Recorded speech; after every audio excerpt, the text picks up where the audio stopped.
Primeiramente, bom dia, boa tarde, boa noite a todos. Bem-vindos a mais um podcast no trecho. Dessa vez, podcast no trecho de número 80.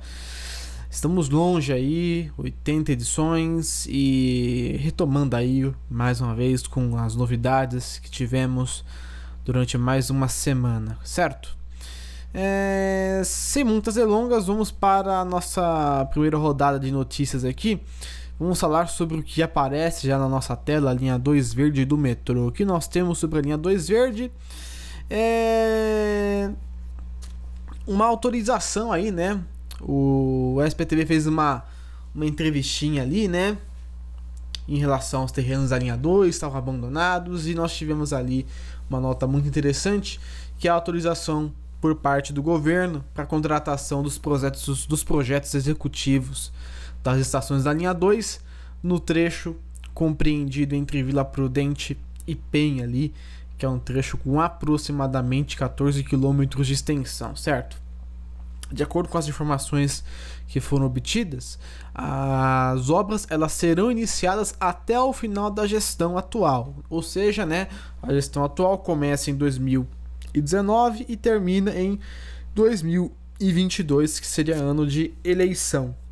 Portanto, dentro desse prazo, as obras podem acontecer a qualquer momento, mas não foi dado ali nenhuma estimativa de quando isso seria de fato realizado, certo? Fato é, o projeto executivo das estações é fundamental para que você garanta uma regularidade das obras, né? Obras como, por exemplo, a da linha 5, elas foram concebidas sem o projeto executivo, né? Por isso que elas atrasaram tanto, e por isso que você não tinha ali um prazo fiel a ser seguido, certo? Para quem não sabe, a obra da extensão da linha 2 verde, ela foi licitada lá em 2014, cara. Fazem 5 anos que houve a licitação, e os contratos, por enquanto, eles não foram assinados por questões financeiras, né? O governo não tinha ali verba em caixa o suficiente para manter uma obra desse porte, certo? Boa parte dos terrenos entre Vila Prudente e Penha, como eu já disse, já estão desapropriados. Alguns deles já viraram lugar para acomodar entulho, enfim, regiões foram desvalorizadas por conta da saída de pessoas do bairro, enfim, o impacto foi grande.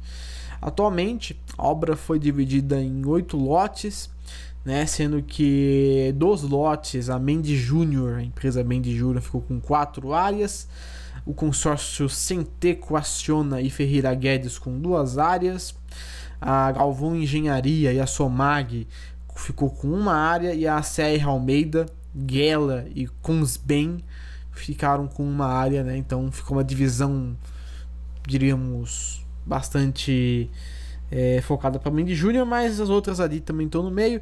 O único problema é que a Mendes Júnior e a Serra Almeida, ou seja, logo a que tem a metade dos lotes e a empresa que tem um dos lotes, né? São 5 lotes ali em jogo. Essas empresas são as empresas que tiveram vários problemas aí, né? Em outras obras do governo. A Mendes Júnior, no caso, teve problemas com o Rodoanel Norte, e a Serra Almeida, para quem não lembra, né, do consórcio CMI do monotrilho da linha 17, teve seu contrato rescindido recentemente. Mas tá aí, né? Vamos ficar atentos, e principalmente com as obras dessas empresas aí, porque ultimamente elas não têm sido tão amigas assim do governo, né? Em relação a cumprir prazos e etc. Certo? Nossa próxima nota, então, se refere a concessões, certo? O governador João Dória foi em uma viagem executiva para os Estados Unidos, né, para Nova York, para poder apresentar o seu ambicioso plano de desestatização, certo? O foco, né, principal ali está nas obras de infraestrutura e também de mobilidade, né? Infraestrutura, mobilidade, logística e serviços no geral, certo? O governador vem apresentando aí o estado de São Paulo como um estado estável financeiramente e com um ambiente econômico bem estruturado, ou seja, um local onde você pode investir seu dinheiro sem ter maiores problemas, certo? Voltando mais para nossa área, né, foi apresentado ali 3 projetinhos, né, na verdade 2 projetos, que foi inicialmente a concessão da linha 8 e 9 da CPTM e a concessão do trem intercidade junto com a linha 7, certo? Em relação à linha 8 e 9, o governo já tá investindo praticamente 580 milhões de reais na linha 8 e 9, que seriam as obras da estação de Varginha e Mendes Vila Natal, e outros 2,5 bilhões vão ser de investimentos privados, sendo que 1,5 bi em modernização de estrutura e obras no geral, e 1 bilhão na infraestrutura específica ferroviária. A gente fala aí de sinalização, energia elétrica, via permanente e sistemas de telecomunicações, certo? Portanto, tudo isso vai beneficiar a população de várias maneiras, né? Primeiro, a questão do conforto e segurança do sistema, a diminuição do intervalo dos trens em decorrência da atualização do sistema de sinalização, o ATO para a linha 9 e o CBTC na linha 8, a eliminação de PNs, principalmente na região da linha 8 Diamante, o aumento da velocidade operacional em decorrência da atualização dos sistemas de sinalização e da capacitação energética. E tudo isso está sendo previsto aí, né, no caso, para que o edital, né, esse contrato seja publicado até o fim de 2019. Então até o final do ano a gente vai ter apenas o resumo da obra, ou seja, o contrato que vai ser feito, que não vai ser feito. Provavelmente a linha será realmente entregue, né, será feito leilão lá no meio do ano que vem, se tudo correr ali conforme foram as outras linhas. E outro projeto, né, o trem intercidades, né, foi destacado ali o seu caráter, né, são praticamente 135 quilômetros de linhas e 470 mil passageiros por dia, e os benefícios são vários, né, são trens com um nível de conforto elevado, uma velocidade média que o governo quer que esteja por volta de 120 km por hora para competir com os ônibus rodoviários, serviço de bordo e Wi-Fi, né? Ou seja, o seu serviço de alto padrão vai ser mais rápido e por vias expressas, sem ter o congestionamento. Também estima-se que o edital para esta concessão seja publicado em 2019, no final do ano, certo? Então são 2 grandes planos, um deles já está ali bem maturado, provavelmente deve sair aí tranquilamente. O Intercidades ainda é um mistério por conta de que as intervenções de uma futura concessionária deverão ser grandes, até porque é uma concessão de implantação, né? O que seria mais justo, né, em relação à linha 8 e 9, que seria uma entrega praticamente. Mas enfim, veremos aí o que será alvo, né, do governo João Dória nos próximos meses. Próxima nota que nos vem é sobre a linha 15 Prata e as suas ocorrências frequentes, certo? A linha 15 Prata registrou aí, né, até então cerca de 26 falhas notáveis, né? Mas parece que esse número de falhas diminuiu bastante ao longo desses meses agora, né? No começo do ano teve um mês que teve 13 falhas, né? Acho que foi ou janeiro ou fevereiro, por conta do aumento do horário operacional do monotrilho, várias falhas acabaram surgindo, né? E como eu bem disse, nos últimos meses esse número de falhas caiu drasticamente. Entre as principais falhas que estavam sendo sinalizadas, né, eram a falta de energia elétrica, interferências na via e falhas em composições, ou seja, eram problemas corriqueiros. No começo do ano a gente teve aquelas falhas ali em questão de sinalização, né, os acidentes frequentes, inclusive aquele lá que deu em Jardim Planalto, a colisão dos trens.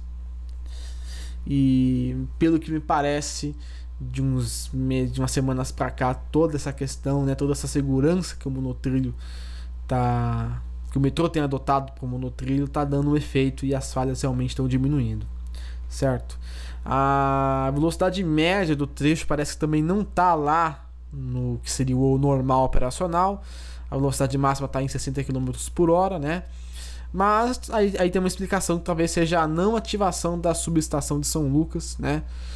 Que ainda precisa ser ligada, né? Ela tá lá construída, bonitinha, mas ela não está plenamente operante, certo? E a demanda de passageiros tem crescido também, né? De maneira substancial. Hoje ela já está, em janeiro ela estava com 37 mil passageiros por dia. Em março ela chegou até 61 mil passageiros por dia, com um pico de até 72 mil passageiros por dia, o que é um número significativo para o monotrilho, né? Mas certamente é importante e o monotrilho vai crescer muito mais, certo? A questão da demanda era a questão da expansão do horário, o usuário ficar sabendo, a troca do ônibus, que já é tradicional na região, pelo monotrilho, é uma coisa que será feita gradualmente. Mas certamente vai auxiliar bastante o público e conforme o monotrilho for sendo expandido, a demanda crescerá constantemente, certo? Então tá aí essa nota do monotrilho, falhas diminuindo e número de usuários crescendo. Próxima nota então, também falando sobre, não de falhas, mas sobre demanda. Linha 13 Jade, né? Para quem não sabe, nós tivemos aí na sexta-feira uma greve de ônibus na região de Guarulhos e em Arujá. Né? Eu fui uma das pessoas afetadas por essa greve e eu fui um dos usuários da linha 13 nesse dia.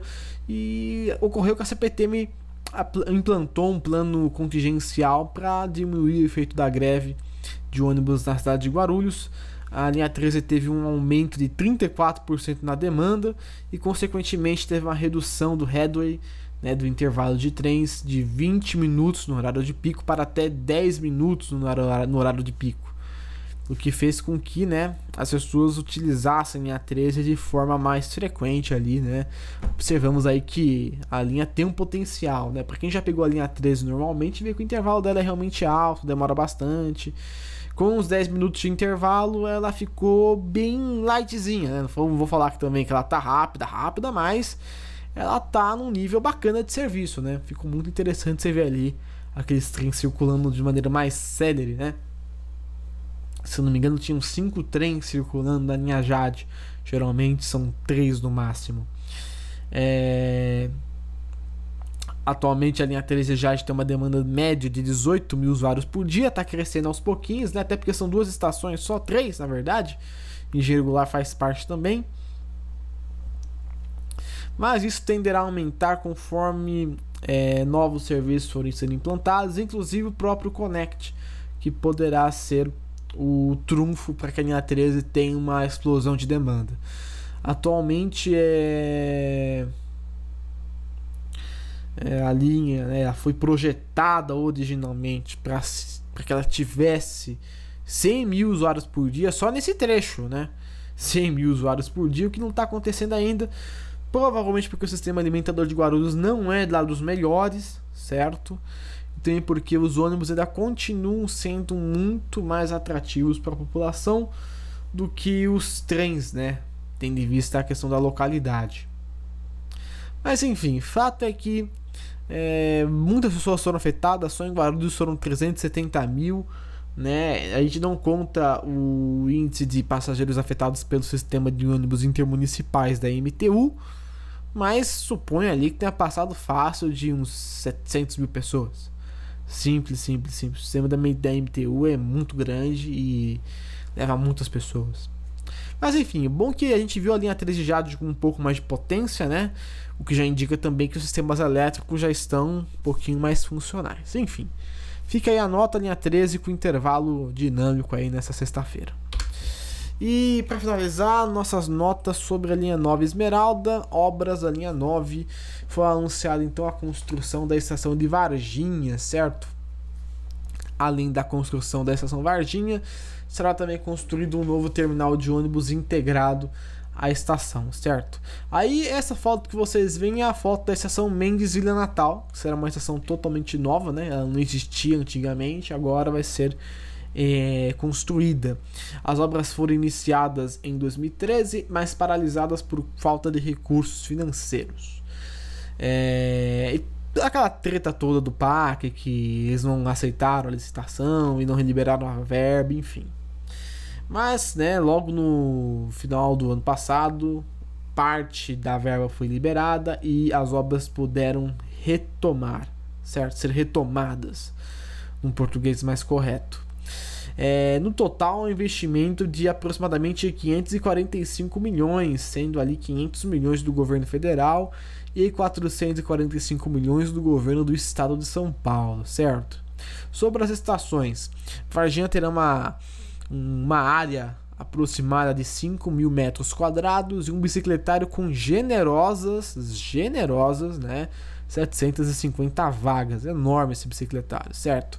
A entrega da estação Varginha está prevista para novembro de 2021, enquanto a estação Mendes Vila Natal será entregue ali em 2020, certo? Estação de Mendes ali que conta com uma área aproximada. Cadê? Tinha uma área aqui. Isso, de 4.500 metros quadrados e um bicicletário com 50 vagas. Me estranha bastante essa diferença de prazos de Varginha e Mendes Vila Natal, né? Não sei se elas estão no mesmo pique de atraso, creio que não.